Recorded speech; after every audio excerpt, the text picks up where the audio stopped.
Good morning. This is upriver.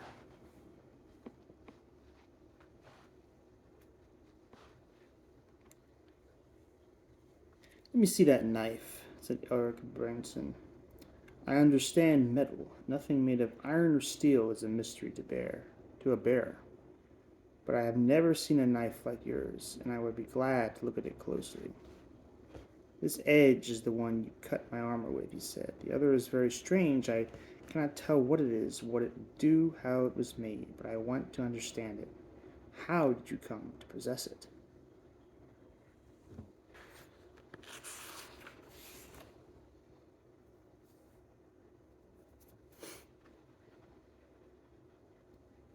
So you're not making war? Will said. Our old enemies vanish with the seals and the walruses. If we meet new ones, we know how to fight. So time went past. When he talked, at night, in the dark of the little cabin Will slept in, it was only to report on how far they had gone, and how much farther ahead the cave in the valley lay. Perhaps, he thought, Will had little sympathy, though if he'd sought it, he would have found plenty. He became more and more curt and formal, though never sarcastic. He kept that promise, at least.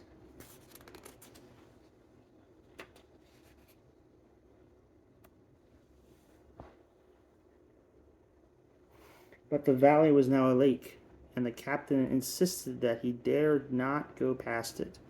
Beyond this point, he explained, there would be not enough depth below the keel, even with the massive flood from the north. The bears were solitary creatures for the most part, and they only came together in times of war or emergency.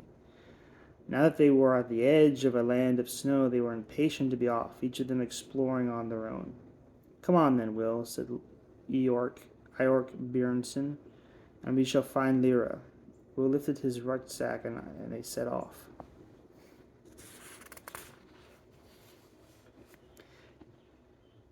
And so were others. Lord Azrael's force, the squadron of gyropters, and the Zeppelin fuel tanker had reached the opening between the worlds, the breach in the sky above Svalbard. They had a very long way to go still, but they flew without pause, except for essential maintenance, and the commander of the Afric King Angunwe, kept in twice daily touch with the basalt fortress. He had a Gallivespian lodestone operator aboard his gyropter, and through him he was able to learn as quickly as Lord Azrael himself about what was going on elsewhere.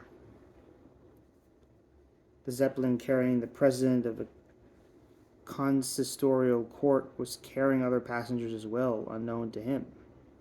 The Chevalier Tialius had received a message on his lodestone resonator, ordering him and the Lady Salmakia to smuggle themselves aboard. When the Zeppelins arrived at the valley, he and the lady were to go ahead and make their way independently to the cave where Lyra was held, and protect her as well as they could until King Angunwe's force arrived to rescue her. Her safety was to come above every other consideration.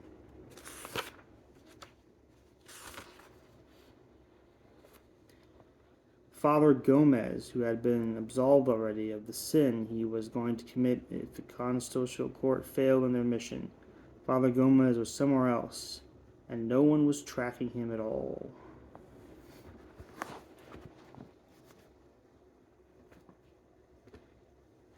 So, this new story seems to have the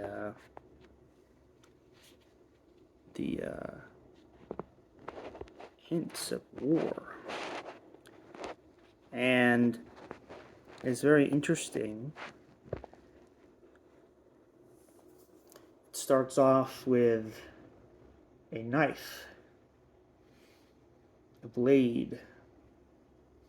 One could say a blade has two edges, one for cutting, one for opening. And the the importance that one can derive from this news story is really uh, the nature of war, and how there are always like two sides that are obviously fighting each other, and one must consider that each side believes itself to be in the right. And one must ask, is there a right, or is war ever justified? A lot of people will say no, it never is. um, However, there are certain intrinsic values that people, human beings, have. You could say unalienable rights.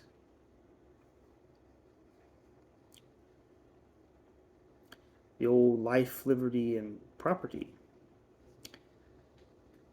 Um, every person has a right to be alive if they are alive. Every person has the right to freedom if they're a living person. And then every person has a right to his property, to his land. And I think these three kind of go together. Um, and if these rights are infringed upon, then I think war is justified, because one must have the courage to take a stand to protect these rights. Otherwise, there'll be despots, there'll be corrupt people that'll try to take that from you. And the world will be overrun with the criminals. Um, so that in consideration, there was a line that I read that really was interesting about this. Seemed like a very important woman who had to be protected over all other occurrences, and which brings to mind the nature of royalty. Made that up. Of royalness. Made that up too. Of are some people worth protecting more than other people? Well, some people might possess some wisdom of the past, right? Usually the elders. And these people are usually protected in times of war, because with them gone, so dies the knowledge of the past. Now, in our modern days, um, we have technology and everything's on the internet. Everything's documented, the past. And, what good are elders now? It's a very interesting segue, but, a long time ago, the elders were revered for their wisdom of the past, of the knowledge they had accrued in their life. And now seems that elders are these senile, demented Alzheimer people that are just kind of thrown away in a retirement home to just rot away. And a long time ago, this was not the case, and the elders were treated very respectfully. And I feel like in our modern world, that elders are just cast aside as this burden. So, and then you think women and children. Well, children are, you can see that, because they are the future. You have the elders who represent the past, the children that represent the future. And then, of course, the women who, in the past, were really kind of isolated as these just childbearing people, which leaves what? The men to fight. to be expended in a sense. Um, so war is a very tricky thing because when your life, liberty, or property is infringed upon by an external force, you got to take a stand. But there's that line, that there's a special woman in that story that had to be protected. Um, Women are mothers. They give birth. They create life in them. Um, and this may sound very traditional, but this is a very important thing. But then on the other side, the argument is, well, there's so many people in the world right now. Women should have these roles that men have. They should fight for life, liberty, and property as well. But in a time of war, when the men are being eradicated due to their expendability in the war, you know, where's the future when populations of certain lands are just being mowed and destroyed? Interestingly, that traditional role for women kind of has now a more important aspect because there needs to be a repopulating. Um, I guess in a perfect society, there'd be a lot of checks for population growth. Um,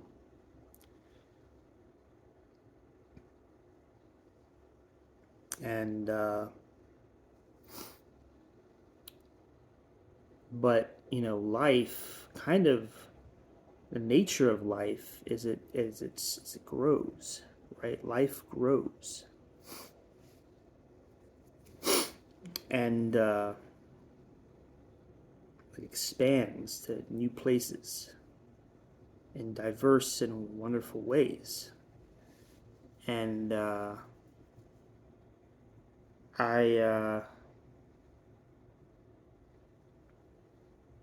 I, I'm very intrigued by the checks on life, right? But then you see some places like the Amazon, a very constricted piece of land, and there's so much life that seems to work in a great symbiosis with each other. I mean, there's so many species in Brazil, for example, in the Amazon, that one could argue that yes, life grows, it expands, but it finds a natural equilibrium. And, you know, um, if you take that example, you could say, well, there's, screw population control. We as human beings just need to get better at managing our numbers of human beings on the planet. You know, kind of like the animals in the Amazon do. You know, and I think that you could have like I don't know 50 billion people on this planet that are living in an equilibrium with each other. Wouldn't that be interesting? Because we have the oceans. I mean, there's so much space, for homes. You could there's a verticality. Buildings that house many people, and I think there's so much space. You know, I think it's just a massive undertaking that people of the world need to like do is have no checks on population, but manage it better. Like you think about food and energy. Well, there needs to be. I mean, there are great innovations. Clean energy that are being uh, developed. Hydroponic farming. You know, um, there's ideas about doing that. Um, And of course, fusion. Like there was ignition a couple months ago. I mean, imagine, you know, energy that costs you like 10 cents for a year. You know, it just like people could thrive more, spend their money on things that make them happy, you know, and they don't have to strive so hard to like just pay their rent or, you know, get through the day. So I think this woman that has to be protected, I'm going to interpret that as the planet Earth, Mother Earth, as you could say. And if human beings really stepped it up, you know, and just kind of like protected the Earth a little more, you know, it's almost like you go to war against the people who are destroying the Earth, you know. And this is our home, you know, so like, you know, and there's so much life here. You just take the Amazon, you know, people are mowing it down. It's terrible, you know, and I think there's so much life that's being killed and destroyed in the Amazon. And it could sound very green and of me to say that, but it's a very huge microcosm of what could be of the entire planet where, you know, buildings are so green that they just incorporate trees and soil and leaves and grass. And it's just I mean, there's so many innovations. Like one, like, you know, is kind of manufactured flooring, right? You know, like that's a huge step because, like, you know, for a long time your floor was wood. That's a lot of trees. And you know, paper is kind of going away too, right? Like there's tablets, there's Kindles, there's Nooks, you know. People don't have to like use paper so much. There's more trees that are needed for that, you know. And of course, land, you know, clearing out the trees of a land. Well, why not make homes that work with the land? And people are doing this, and I think it's great, amazing, and I think that this kind of stuff should be more widespread. You know, get rid of the fossil fuels. You know, everything should be clean, and it should all work with planet Earth. And if people do this, you could have like 100 billion people on this planet, but you could also have a lot of animals too. You'd also have a lot of other life. You know, it's just like all this should work together, and it can be achieved. You know, it's just like a shift in perception that, you know, instead of like reaping the earth to serve your desires, you work with the earth and you protect it like that woman in the story, that lady, you know, like should be protected above all else. And you have the knife, you know, one edge was used for cutting the armor, the other edge people didn't know what it was in the story, and it's like, well, that edge should be for building, right? You know, a knife, you know, what is a shovel is sharp, right? That's why I said one edge of the knife is for cutting, for killing and taking away life. The other edge of the knife is for giving life, in the sense for building, maintaining life. You know, use that for your shovel, your truck, um, plow. You know, and with technology, you know, it's so possible that, you know, all this could be automated. And you know, there's so many fields for growing. And instead of horizontally expanding, people should vertically expand. You know, there should be ways to farm that doesn't take so much land and depletes the soil, uses pesticides, you know, all this stuff. And there should be ways that all this, that abundance of food can be provided. And there is an abundance of food, you know, nowadays in certain countries. There's so much food waste, and it just isn't managed well. I mean, I feel as if there should be an abundance that doesn't deplete the earth. And there is a war going on, now, and it's a war for the earth, right? We need to protect the earth from people who want to deplete it, right? Who want to like use it up. And that's a war that I would be willing to engage in. I hope you would too, because it infringes on all three of those given rights, such as life, liberty, and property. You know, without property, you can't be free. And without freedom, you can't be alive. It goes both ways. You know, you can't have freedom if you're not alive. You can't have property if you're not free. So, and the earth is a home for all of us. So I think that, the earth gives life. It is our property. And we have the freedom to move about the earth now with technology that you really have never seen, with planes and trains and automobiles.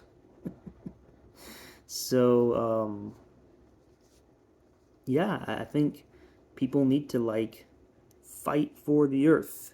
Fight for the earth. This is our home. People need to like forget about Mars, man, and turning it into a new Earth. Like, come on.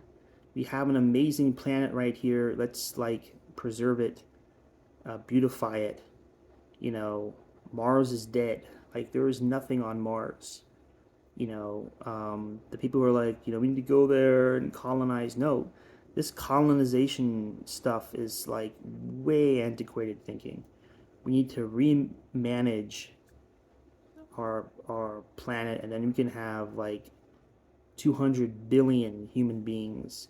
We could have, a trillion animal life, you know, 5 quintillion trees, all on this planet, living in harmony, equilibrium, and it's just like, it would be amazing. It doesn't have to be, so congested where there's so many people that you can't even, get anywhere, and all you see is concrete. No, no, no, no, no. There can be a lot of people, but it just has to be a vertical growth instead of a horizontal growth. And there can be so many communities. You just have to look at the Amazon, and you just have to look at how much diversity, is there. And so I hope you enjoyed this video and my little skipping around story. And again, I inspire you to create your own story and be your own person.